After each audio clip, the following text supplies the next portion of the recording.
के लिए एक बहुत ही इंपॉर्टेंट टॉपिक लेके आई हूँ जिसमें अक्सर स्टूडेंट्स जो हैं वो बहुत कंफ्यूज होते हैं। मुझसे बहुत लोगों ने पूछा कि मैम इंडस्ट्रियल डिस्प्यूट की जब मैंने क्लास डाली तो वहाँ पर लोगों के डाउट्स मेरे पास आए कि मैम एक बार ज़रा ये बताओ कि ले ऑफ और रिट्रेंचमेंट इन दोनों में क्या अंतर है, या ले ऑफ का मीनिंग क्या है या रिट्रेंचमेंट का मीनिंग क्या है। ये दोनों हमें सिमिलर लगते हैं, टर्मिनेशन ऑफ सर्विस है, बस इतना बताया था आपने, और इतना ही हमें आज तक पता है। कॉलेज में भी हम लोगों को यही बताया गया है, जहां भी हमने लॉ को स्टडी किया हमें इतना ही समझ आया आज तक कि टर्मिनेशन ऑफ सर्विस को ले ऑफ और रिट्रेंचमेंट कहते हैं, लेकिन दोनों अलग अलग कैसे हैं जरा ये क्लियर कर दो। तो आज की क्लास में इसी टॉपिक पर आपके लिए लेकर के आई हूँ।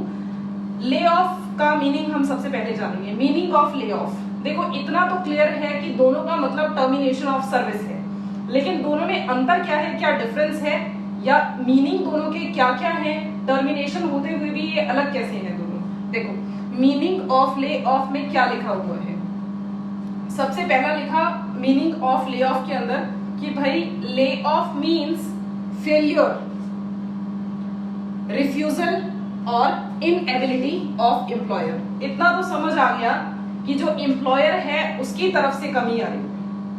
एम्प्लॉयर यानी कि मालिक, बॉस, जो काम दे रहा है वर्कमैन को, उसकी तरफ से फेलियर हो रहा है या फिर रिफ्यूजल हो रहा है, यानी एम्प्लॉयर मालिक मना कर रहा है, रिफ्यूजल यानी मना करना, फेल कर रहा है, या इनएबल है यानी कि एबल नहीं है वो टू गिव एम्प्लॉयमेंट। एक मालिक फेल कर रहा है, इनएबल है, या फिर वो मना कर रहा है एम्प्लॉयमेंट के लिए टू वर्कमैन, लेकिन कुछ रीजंस है उसके पीछे। भाई मना करेगा कोई तो कारण होगा ना, ऐसा तो नहीं है कि एक दिन अचानक से सुबह उठा और बोला कि आज कोई काम नहीं करेगा, ऐसा कुछ नहीं है।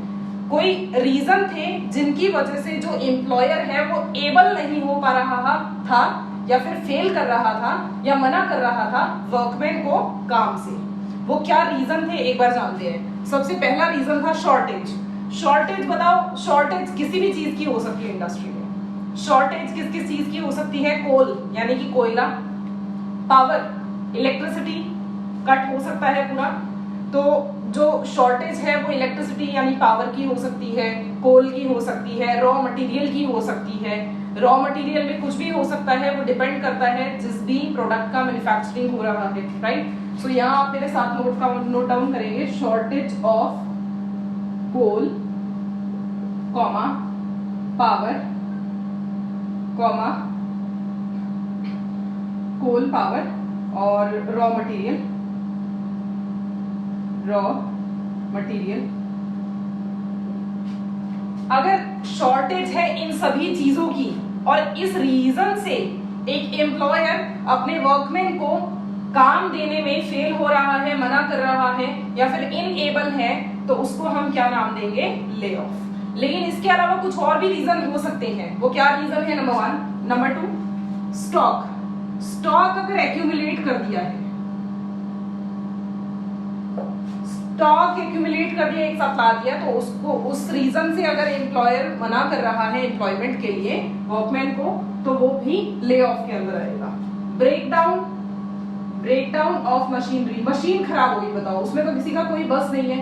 अगर मशीन खराब हो गई है तो आप बताओ वर्कमैन को बुला करके और खाली बैठा करके क्या करेगा एम्प्लॉयर? कुछ नहीं करेगा, कोई यूज नहीं है उनका, तो इसीलिए उसने क्या किया, कुछ समय के लिए मना कर दिया कि भाई काम पर मत आओ, क्योंकि मशीनरी जो है उसमें ब्रेकडाउन हो चुका है, वो खराब हो चुकी है। अब जब वो रिपेयर हो जाएगी, ठीक हो जाएगी, तो फिर उसके बाद मैं तुम लोगों को काम पे बुलाऊंगा, ठीक है। बहुत वैलिड रीजन है, ठीक है। Natural calamity. नेचुरल कैलेमिटी कुछ भी हो सकती है, बताओ नेचुरल कैलेमिटी कितनी सारी होती है ना, डिजास्टर कितने सारे होते हैं नेचुरल, कितनी नेचुरल कैलेमिटी होती है हमारा। उन सभी में अर्थक्वेक आ जाता है कभी भी, और कभी फ्लड आ गया है, तो फ्लड आ गया तो उस केस में बताओ सब कुछ इंडस्ट्री के अंदर में डिसबैलेंस हो जाएगा, तो वहां पर कैसे फिर काम करवा पाएगा ये एम्प्लॉयर? वहां मना करना ही ठीक होता है। इसी वजह से नेचुरल कैलेमिटी के दौरान भी एक एम्प्लॉयर रिफ्यूज कर देता है एम्प्लॉयमेंट के लिए अपने वर्कमैन को। या इन रीजंस के अलावा कोई अदर रीजन, देखो लास्ट में मैंने छोटा सा लिखा है अदर जस्ट एंड इक्विटेबल, कोई रीजनेबल ग्राउंड भी हो सकता है, just and equitable, just and equitable ground यानी कि रीजन। ग्राउंड मतलब लॉ की लैंग्वेज में जब भी कहीं ग्राउंड वर्ड आपको कहीं भी दिखे तो आप समझ लेना कि वो ग्राउंड का मतलब है reason, other just and equitable reason या other just and equitable ground. आप यहाँ पर लास्ट पॉइंट ऐड कर सकते हो। एक एडिशनल पॉइंट है, यहाँ पर कोई और पॉइंट भी आ सकता है जो भी ठीक लगता है ले ऑफ की डेफिनेशन के अकॉर्डिंग या मीनिंग के अकॉर्डिंग, तो उसको हम ले ऑफ के अंदर मिल जाएंगे। ठीक है जी। तो ले ऑफ का मीनिंग क्या था? ले ऑफ का मतलब है जब भी कोई एम्प्लॉयर एम्प्लॉयमेंट देने से अपने वर्कमैन को फेल करे, मना करे यानी रिफ्यूज करे, या फिर इनएबल हो इन रीजंस की वजह से, तो उसको हम ले ऑफ करेंगे। बात समझ आती है? होपफुली आप लोगों को समझ आ गया होगा, बहुत आसान सा मीनिंग था इसका। अब इसी का ही जो एक ऑल्टरनेट हमने वर्ड ढूंढा था जिसमें डाउट लोगों को आ रहा था, रिट्रेंचमेंट, उसका मीनिंग क्या है? Meaning of retrenchment. रिट्रेंचमेंट का मीनिंग क्या है? टर्मिनेशन। देखो सबसे पहला जो वर्ड लिखा वो क्या लिखा? टर्मिनेशन। टर्मिनेशन मतलब हटा देना, रिमूव कर देना।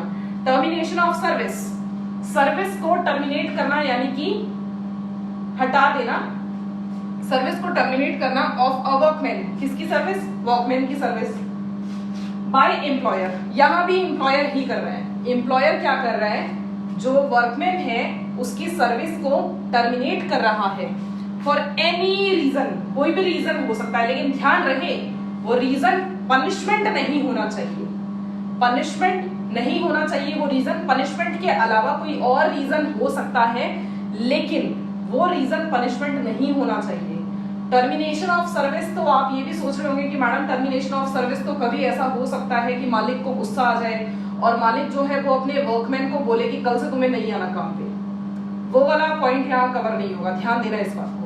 तो termination of service of a workman by employer for any reason, for any reason, कोई भी रीजन हो सकता है, बट अदर देन मतलब इसके अलावा कोई और रीजन होना चाहिए। अदर देन का जो पॉइंट है, लॉ को आप कैसे स्टडी किया करो, जहां अदर देन लिखा जाए वहां समझ जाओ कि ये पॉइंट कवर नहीं होना चाहिए, इसके अलावा कोई और पॉइंट कवर हो इस डेफिनेशन के अंदर या मीनिंग के अंदर।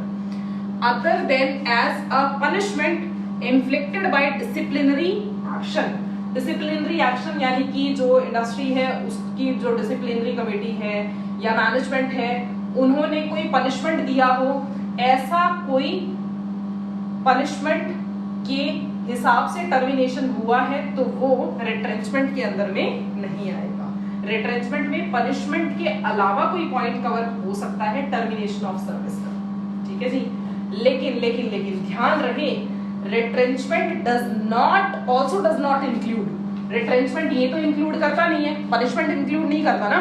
जो भी डिसिप्लिनरी एक्शन लिया गया है पनिशमेंट से रिलेटेड, वो तो कवर नहीं करता रिट्रेंचमेंट। इसके अलावा अगर टर्मिनेशन हुआ हो तो वो रिट्रेंचमेंट में आएगा, लेकिन retrenchment also does not include. कौन कौन से पॉइंट आप मेरे साथ नोट करेंगे? रिट्रेंचमेंट साथ साथ नोट करिएगा। ऑल्सो डज नॉट इंक्लूड क्या क्या इंक्लूड नहीं करता retrenchment? Number 1 voluntary retirement. Voluntary retirement की वजह से अगर टर्मिनेशन हुआ है तो वो रिट्रेंचमेंट के अंदर नहीं आएगा। नंबर वन है वॉलंटरी रिटायरमेंट। मैं यहाँ शॉर्ट फॉर्म यूज कर रही हूँ, लेकिन आप फुल फॉर्म लिखिएगा, मैं साथ साथ डिक्टेट कर रही हूँ। वॉलंटरी रिटायरमेंट, अगर किसी भी वर्कमैन ने अपनी मर्जी से रिटायरमेंट लिया है, वॉलंटरीली यानी कि अपनी मर्जी से, तो वो रिट्रेंचमेंट के अंदर नहीं आएगा। ठीक है जी। सेकेंड पॉइंट, सेकेंड है सुपर एनुएशन।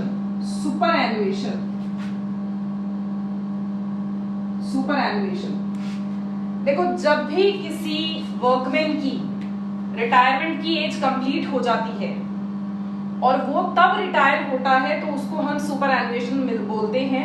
यानी कि जब भी किसी वर्कमैन का जो एज है रिटायरमेंट का वो कंप्लीट हो जाए और उसको अपनी सर्विस टर्मिनेट करने के बाद एक पेंशन का फंड मिलना, पेंशन मिलना शुरू हो जाए रेगुलरली, तो उसको हम सुपर एनुएशन रिटायरमेंट बोलते हैं। ठीक है जी। मतलब कि termination on attaining the age of superannuation. अगर इसकी वजह से टर्मिनेशन हुआ है किसी वर्कमैन का तो वो पॉइंट भी रिट्रेंचमेंट में कवर नहीं होगा। सुपरएनुएशन की वजह से अगर किसी रिटायरमेंट हुआ है किसी वर्कमैन का तो वो टर्मिनेशन यहाँ पर रिट्रेंचमेंट नहीं कहलाएगा। नंबर 3, अगर कोई भी कॉन्ट्रैक्ट नॉन रिन्यूअल हुआ है, कोई भी कॉन्ट्रैक्ट रिन्यू नहीं हुआ, नॉन रिन्यूअल ऑफ कॉन्ट्रैक्ट भी यहाँ पर इंक्लूड नहीं होगा। मतलब कॉन्ट्रैक्ट था 1 साल का, वो कॉन्ट्रैक्ट फिनिश हो गया, दोबारा रिन्यू नहीं हुआ, उसकी वजह से अगर सर्विस टर्मिनेट हुई है तो वो भी रिट्रेंचमेंट में नहीं आएगी। तो नॉन रिन्यूअल ऑफ कॉन्ट्रैक्ट आप लिख सकते हैं, नॉन रिन्यूअल। थर्ड पॉइंट हमारा है non renewal of contract.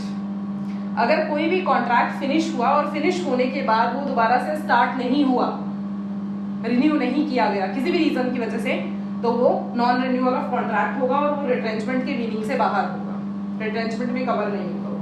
Third है termination of contract itself.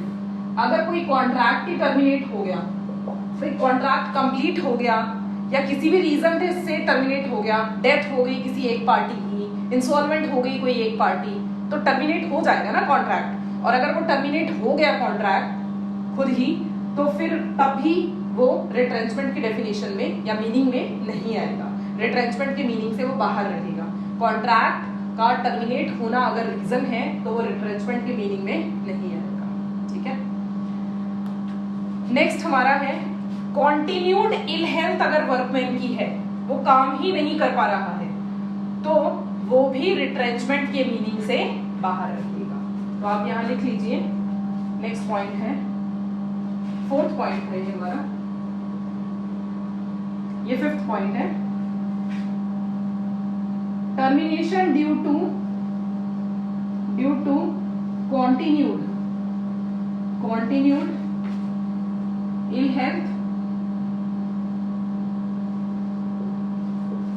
Health of workman. ठीक है जी, continued ill health of workman. अगर किसी भी वर्कमैन की कॉन्टिन्यूसली इल हेल्थ है और उस रीजन से उसकी सर्विस टर्मिनेट की जा रही है, तो वो भी रिट्रेंचमेंट के मीनिंग में कवर नहीं होगा। ये सभी पॉइंट रिट्रेंचमेंट, ये 5 पॉइंट जो है वो रिट्रेंचमेंट के मीनिंग के अंदर में कवर नहीं होते। ठीक है, और पनिशमेंट भी इनके साथ कवर नहीं होता है। बात समझ आ गई? इसके अलावा कोई टर्मिनेशन होना चाहिए। Done, termination of service in 5 ये और एक पनिशमेंट, इन 6 पॉइंट्स के अलावा कोई और टर्मिनेट होना चाहिए, कोई और रीजन होना चाहिए टर्मिनेशन ऑफ सर्विस का। ठीक है, सो टर्मिनेशन जो रिट्रेंचमेंट है, रिट्रेंचमेंट का बेसिकली जो मीनिंग है वो होता है टर्मिनेशन ऑफ सरप्लस लेबर और staff of employer. It does not include punishment. So आप यहां लिख लीजिए ब्रैकेट में, टर्मिनेशन ऑफ सरप्लस लेबर या स्टाफ ऑफ एम्प्लॉयर। YER का मतलब है employer. Termination of surplus labour, surplus labour मतलब एक्स्ट्रा लेबर हो गई है या एक्स्ट्रा स्टाफ हो गया है एम्प्लॉयर के पास में, तो टर्मिनेशन ऑफ सरप्लस लेबर या स्टाफ ऑफ एम्प्लॉयर, ये सिंपली मीनिंग है रिट्रेंचमेंट का, but it does not include punishment. Punishment नहीं होना चाहिए। ठीक है जी, सो ये बेसिक मीनिंग थे हमारे ले ऑफ और रिट्रेंचमेंट से रिलेटेड। मैं आप लोगों के लिए यहाँ पर इसको बोर्ड को थोड़ी देर के लिए वेकेंट छोड़ रही हूँ। आप अगर कुछ मिस हो गया है तो आप इसको नोट कर लीजिएगा। बाकी हम लोग नेक्स्ट क्लास में मिलेंगे कुछ और नए टॉपिक के साथ, वीडियोस के साथ। तब तक के लिए thank you so much, take care, bye bye. Video अगर पसंद आया हो तो लाइक शेयर करना ना भूलें, और चैनल पे अगर आप नए हैं तो चैनल को सब्सक्राइब करना मत भूलिएगा। कोई वीडियो नेक्स्ट या अपकमिंग आपको किसी स्पेसिफिक टॉपिक पे चाहिए तो आप मुझे कमेंट सेक्शन में मेंशन कर सकते हैं। मैं डेफिनेटली कोशिश करूंगी कि आपका रिक्वेस्टेड वीडियो नेक्स्ट टाइम लेकर के आऊं जल्द से जल्द। और आपको अगर ये वीडियो अच्छा लगा है तो आप इसे लाइक जरूर करिएगा। Thank you.